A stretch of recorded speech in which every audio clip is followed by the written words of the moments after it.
Okay, so some funny morning thoughts. What if, in fact, myopia were an evolutionary advantage that being super close-sighted could actually be a better thing? So, an interesting thing. So, my long-range vision is very poor. I definitely would probably not drive a car without my glasses on. But the funny thing is actually, I did the extremely fast electric indoor go-karting here in Phnom Penh at the Chumong Mega Mall, I think, right? And what was kind of interesting was my, you had upon the baklava, which is a little like skull cap looking thing. I couldn't fit my glasses over the helmet. And what was interesting was, I didn't hit no walls. I actually seemed to navigate just fine. I mean, I still got car sick, but so it was kind of an interesting thought because, who knows? Maybe if I did boxing or MMA fighting or something, the saying Spartans have short swords to get close to the enemy. Because my near macro vision is actually very, I guess if I take off my glasses, I can see stuff super close, right?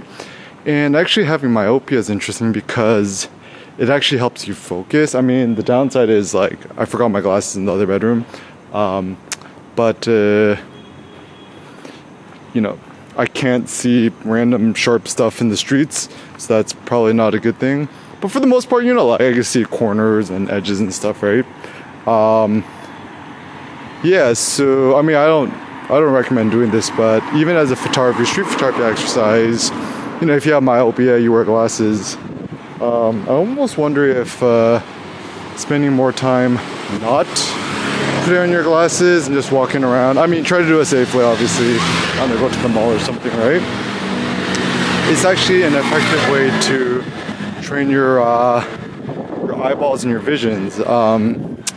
One of the interesting theories about hormesis is actually the reason why our eyes are so poor in today's world in terms of the vision is that glasses obviously are very advantageous, but are also kind of like visual crutches because if you don't wear glasses, right, and you're outside, you actually kind of have to squint and focus your eyes to see anything. And this becomes interesting because, once again, you kind of need to do this if you want to see anything. And otherwise, everything just kind of looks blurry. And actually, the contrast detection on the edges, when you're bare eyeballed and you can't see none, it becomes an interesting strategy because it's funny, I can't see anything, so I'm just going to use the camera to see inside. What is this? This coffee shop. Early in the morning, okay? So essentially, you just need to walk very carefully because I don't want to step in nothing not good, okay? So you end up walking slower. I almost wonder if this is actually kind of like a good Zen meditative thing when you're actually walking. The double irony is because you cannot see nothing, you actually force yourself to focus better. And also if you're curious, currently using the Lumix S9 with the Pancake 26 f8 lens, and it's interesting because the upside of Pancake lenses is that, I mean, A, they're just way lighter. B, they're way cheaper. This lens is only $200. So as a consequence, you could actually live more adventurously because you ain't afraid of breaking your $5,000 Leica lens, right? And I think this is actually the tricky thing is that people are trying to brand this the rugged luxury idea. It seems like a little bit silly. It's better to just get some sort of Toyota rather than getting some loser AMG G-Wagon. And so my general thought is a lot of these funny trends, it actually stems from cowardice. So for example, you know, anybody who tends to drive a luxury car, it's kind of like, you know, tend to be like for men, right? Shorty guys or skinny fat guys or skinny fat shorty guys or tall skinny fat dudes or whatever, right? And typically the heuristic is funny is that the bigger your truck, you know, the shorter you are. And also the bigger your truck, possibly also the smaller your wee-wee. Not always true, but sometimes. And I suppose the reason why this matters is, like, especially living here in Phnom Penh. I've only been here for 5-6 months, right? Already I feel like my whole mind shift being shifted, because back in the States, I mean, I guess it's the downside of having higher income, is that people are much more lemming when it comes to, you know, like watching sports or television. Like, it's this interesting flywheel where as you become more prosperous in the nation, you don't work as much, right? Then you're more likely to like sit at home, watch television, whatever, right? Here in Cambodia, people have leapfrogged it, and what they do instead is, you know, everyone just went straight to phone, right? Like, ain't nobody have a quote smart TV at home. It's kind of silly. Actually, studying the developing of brand new countries like Cambodia are interesting, because like 70-80% of people have a smartphone. Everyone's on TikTok. You know, they went straight to like QR code payment, banking, finance stuff, right? Even though they might not have a traditional bank account, it's kind of interesting. And then, yeah, it seems like everyone agrees here that the Wi-Fi is actually more important than water. And also, they leapfrogged, it just went straight to Telegram, which to me is very, very interesting, because in terms of like cross-platform, supreme messaging service, dude, what was it? Telegram is like the golden standard. It is like so good. It's fast. It's like secure. Like, you know.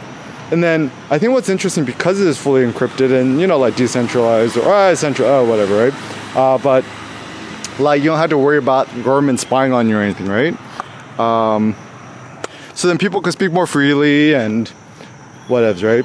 Also, it's cross-platform, which means, you know, if you have a $50 Android phone and I have a new iPhone, we can still communicate. And so then it becomes good too, because, you know, the aspiring young kids who have like an older generation iPhone Pro could still contact their, you know, parents or the family in the villages with their $20 Android phones. And yeah, so it becomes a good thing. And yeah, I think what's interesting about Cambodia, Phnom Penh culture, yeah, life here is just like much more simple. It's more beautiful. It's more aesthetic. I feel more peaceful and calm here.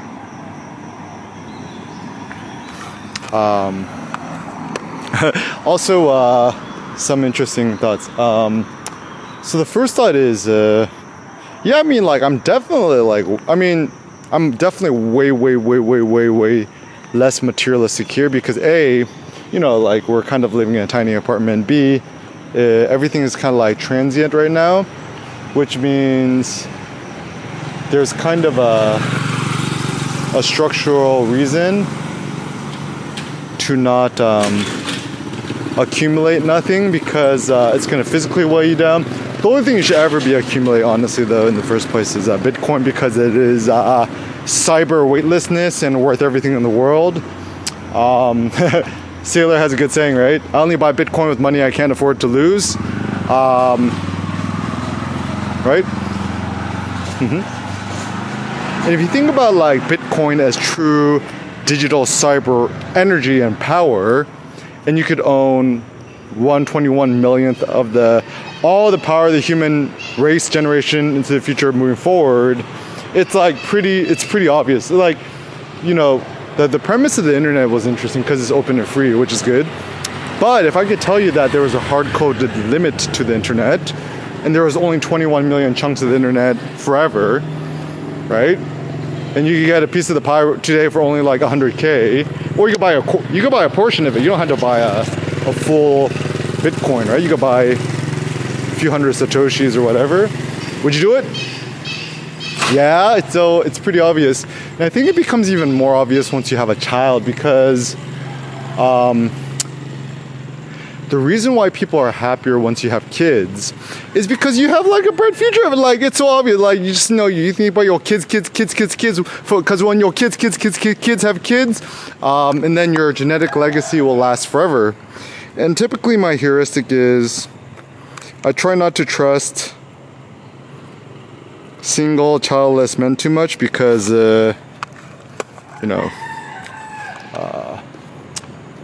it's how do you say this? I would say maybe like misaligned structural incentives, because there's not really an idea that you gotta save money for the future. Like, so for example, if you just buy Bitcoin, you're just like twiddling your fingers for it to hit 20 million coin, right? It's like, what are you waiting? You're waiting for like 20, 30 years, assuming that you're still single, and then once you're that rich, you're gonna go to the Bahamas and have a bunch of beach babes. Like, no, the point is to have kids. And so then, I guess the tricky thing too, right, is that you want to kind of barbell it. Is you want to, live today to the max, obviously, right?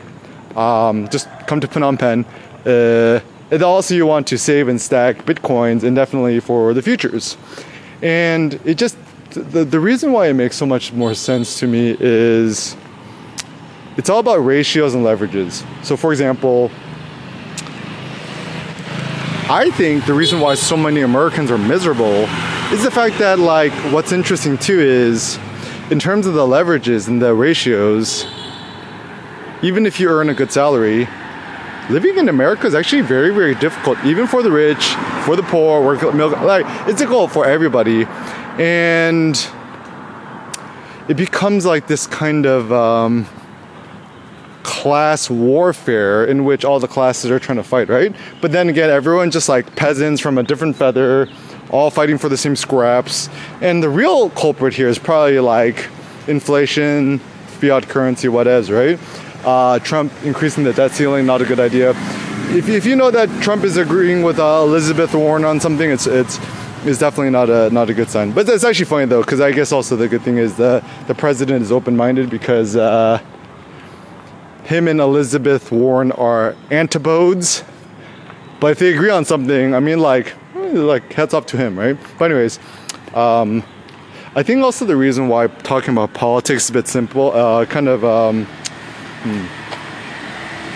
ineffective, is because you could have an opinion about something. Like, opinion means to think. Everyone has an opinion about something thinking, right? Thinking is a good thing.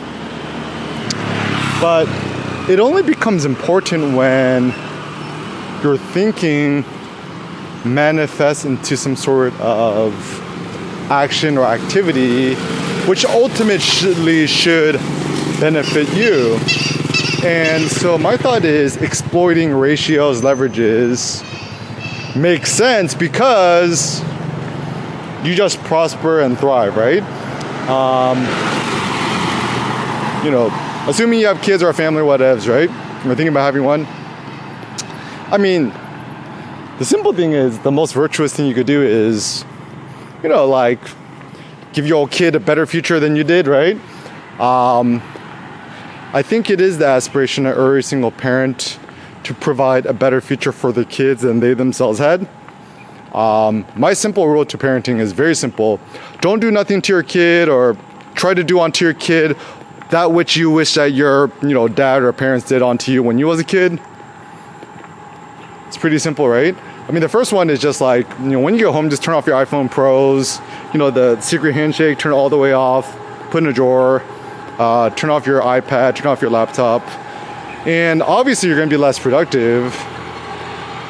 Actually, I might make the case you might be more productive because it's better to have like an uber concentrated 3-hour sprint of, hardcore work in the morning when your kid's still sleeping, and then just play all day with your kid and be fully present, rather than to like kind of always be working at like medium high intensity, even high intensity. Like, for example, the reason why the Eric Kim School of weightlifting is so interesting is because it's better to lift 1,206 pounds, 547 kilograms once a week for a quarter of a centimeter off the pins, rather than to do a trillion sit-ups a day. It's pretty simple maths if you think about the power laws and scaling.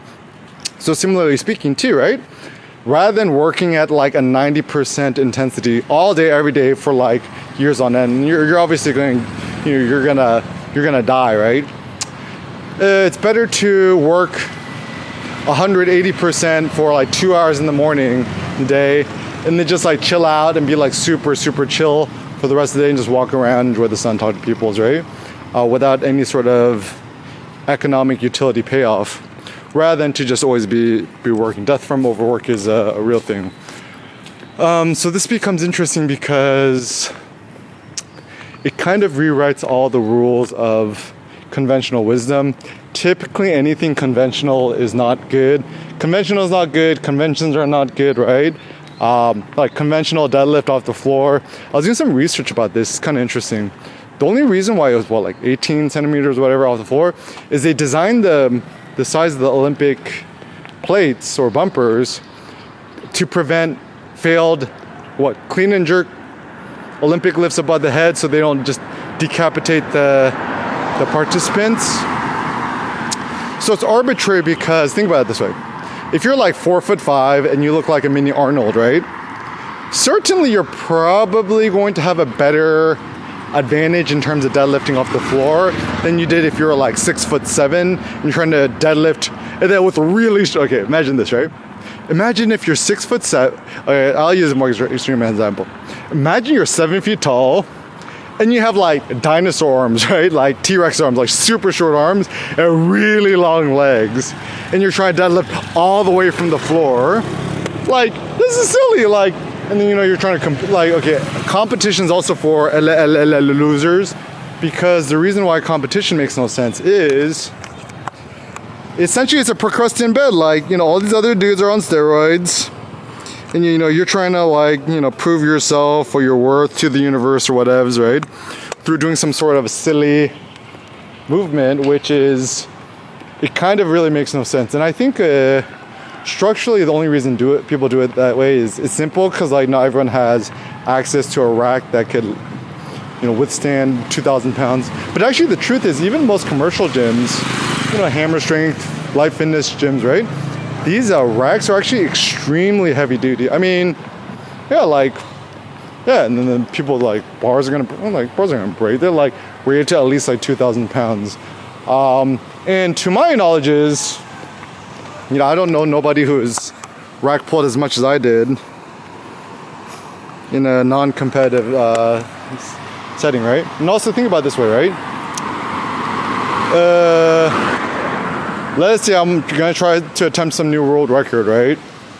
And then obviously I'm gonna be juicing my eyeballs out like a week beforehand, or I don't know, on cycle, off cycle, I don't even know how this works, right? And then you're on camera, and you just do or die.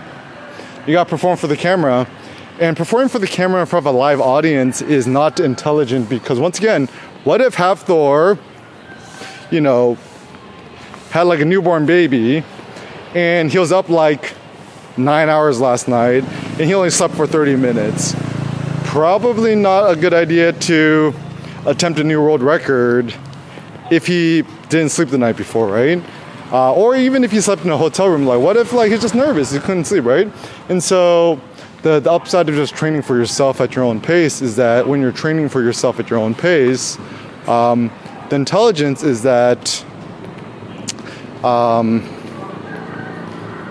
like if one day you just slept poorly or whatever, right? You're actually you go to the gym, you try lifting a little bit, you're like, I'm not feeling it. You could just like go home, take a nap, you go get a massage, go to the pool and swim, or just walk around, right? But if the whole, like if you have like 10,000 people who showed up and did it, right? And then like the risk of injury could be quite high. Because once again, like your body knows best. Just like probably the best thing I learned too with fitness is just trust your body. Like if you're working out, you're not feeling it, just wait till tomorrow, right? And then there's no rush, right? Like just infinite gains forever. It's better to infinitely increase your 1 rep max by 1% week over week forever than trying to do some sort of other protocol. I think also this is the reason why CrossFit is very unintelligent, is it glorifies itself on pain and suffering and repetitions. And A, it's just kind of uninteresting and boring. And B, once again, like if you only slept 2 hours the night before and then you wake up at 4 a.m. to go to their CrossFit gym, and then you got to crush out like 1,000 sit-ups or snatches or whatever, right? Because you slept poorly, once again, the incidence rate of injury could be higher. And also, I think kind of the pseudo gamification. I mean, I guess it's fine, right? But once again, hormonal, like this is also something I've noticed too, right? I've actually never seen a CrossFitter in real life that actually looks that fit. Like everyone's like kind of muscular-ish, like either a little bit chubby or very lean with an 8-pack, but they have like super skinny legs, or it's funny because CrossFit, like often the biceps, the chest, the back, everything, upper body looks really great, but then the legs look really skinny because they're probably not rack pulling 7.55x their body weight. And actually the truth is, I don't know nobody who has more godlike legs, thighs, and calves than I do. Also during the Atlas lift, it's like probably when I first Atlas lifted 1,000 pounds, I don't even think that Arnold in his prime could have done it. He probably would have been scared. No belt. Belts are for cowards. If you're using a belt, it's a sign that you're scared. And, people are afraid of injuring themselves. Just don't deadlift off the floor. Just deadlift off the pins, your rack pulls. Once again, rack pulls are superior for tall people. Sumo deadlifts off the floor are really good for like 4'5" dudes. And once again, don't compare yourself guys at the gym, because all these shorty dudes who are already balding in their 20s, they're all on the juice. Everyone's on the juice. Like, I've been in random gyms and I've seen syringes in the toilet stalls, and I sometimes just ask some people, I'm like, what are you on, right? And they're like, I'm on testosterone replacement therapy because Joe Rogan told me to. Like, it's probably not a good idea. I mean, at least people be honest, right? And also, I have an ethical thought is, if you're some sort of sponsored influencer, in your bio, you should just be very, very transparent about what you take, what your regimen is. And this becomes good because if there's teenage boys trying to copy you, at least they can do it so like responsibly. It's kind of like sexual education, like teach the kids how to do it with a condom so they don't have babies, rather than black box and end up, whatevs, right? So I think it's just like education, openness. Also The Rock, who makes a big impact on the planet, should also be transparent about what he takes. I mean, come on, watch the Black Adam movie. It's actually like, it's funny. I've always loved muscles, but like honestly, at the point he's taking so much juice, it actually kind of looks like a little bit gross. I actually find it very unattractive. And in terms of new masculine aesthetics, I mean, obviously the Eric Kim look is kind of the way to go. It's like, imagine Brad Pitt from Fight Club on steroids, except I don't take steroids. And what's interesting too, I was even studying the Farnese Hercules. Had a relatively small chest, but like huge traps, like insanely ginormous legs and thighs, you know, back traps, kind of like what I look like. And so, like, I mean, it's happened to me. Like, I've had so many injuries bench pressing in the past because, you know, want a big chest.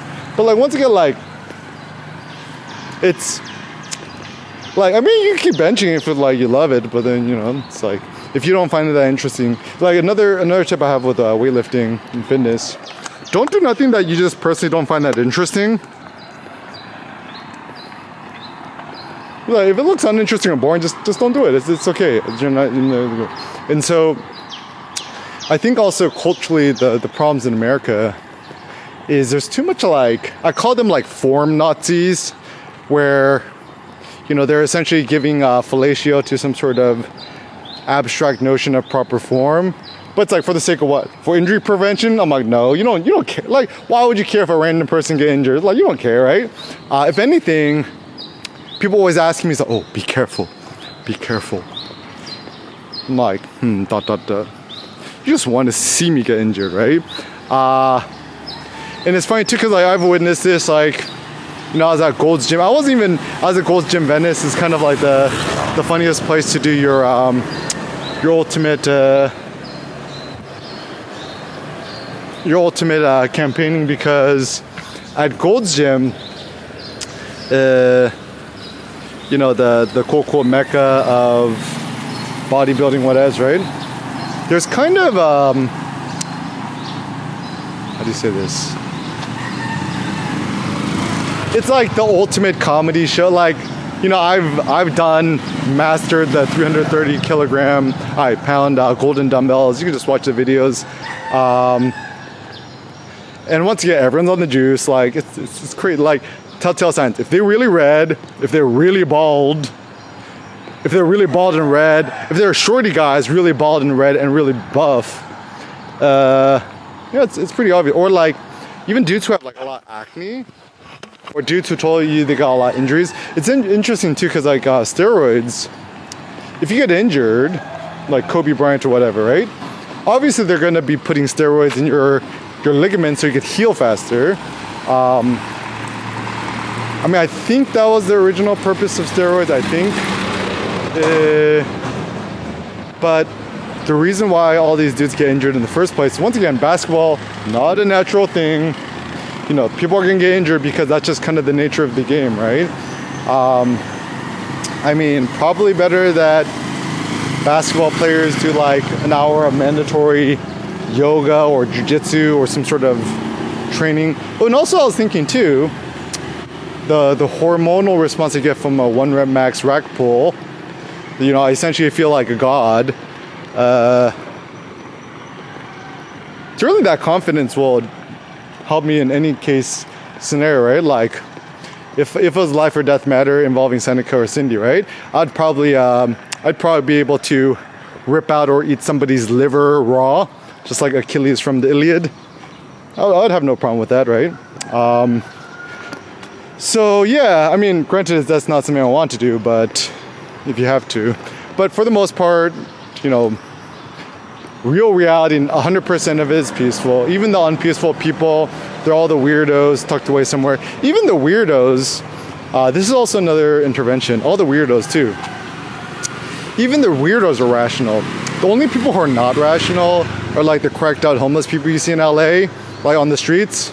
I mean, obviously that's not, like, try talking sense to like a crackhead on the streets in LA, right? Like, that's probably not a smart strategy, and that's also the reason why you should probably not feed their trolls on the internet, because treat them like cracked out, you know, not smelling good, homeless people on the street like shouting to themselves with the air.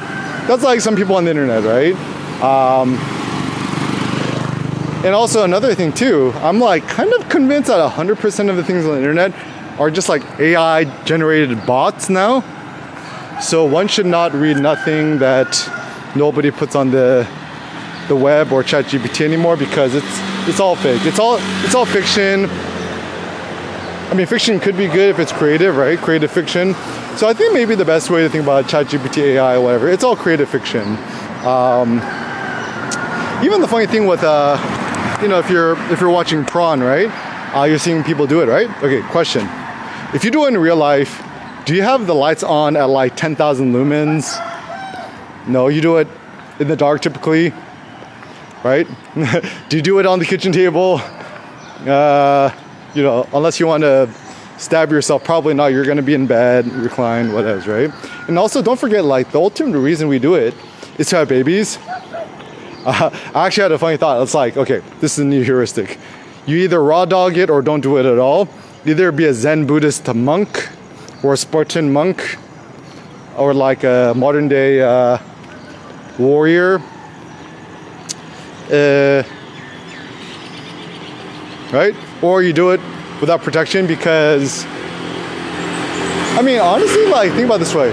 The only reason to do it, right? You want to have a kid, right? And then the question is, it's like very simple. If you're a dude trying to find a lady or a wife or something, right? It's the heuristic, very simple. This is the Eric Kim razor. Do you want to have a child with this person or not? Yes or no? Baby, no baby. If you don't want to have babies, I mean, that's cool too, right? But like, I would encourage everyone to have a kid, at least one kid if you can. Biologically your own. You could adopt two or shelter. That's cool too. I think it's all virtuous.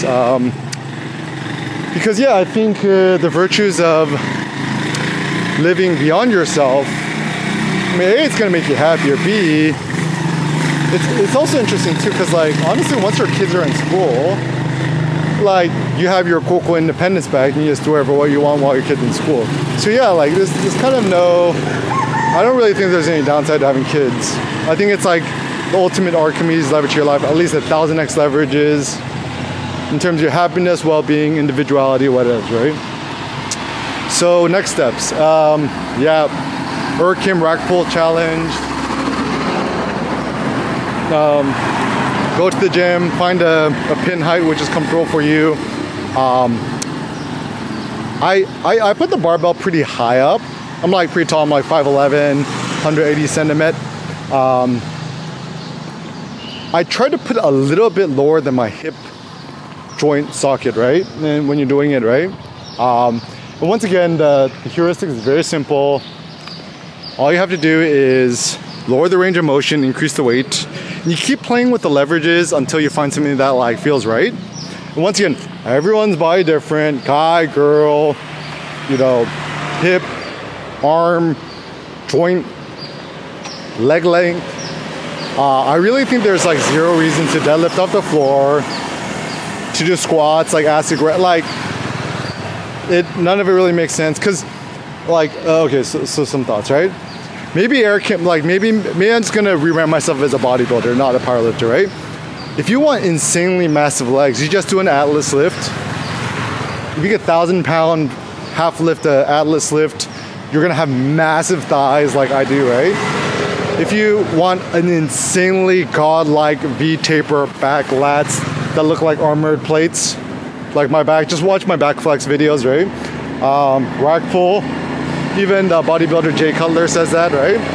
And so then the only reason people chasing deadlifts off the floor are either dudes who are trying to sell you some sort of program and or these cutie dogs.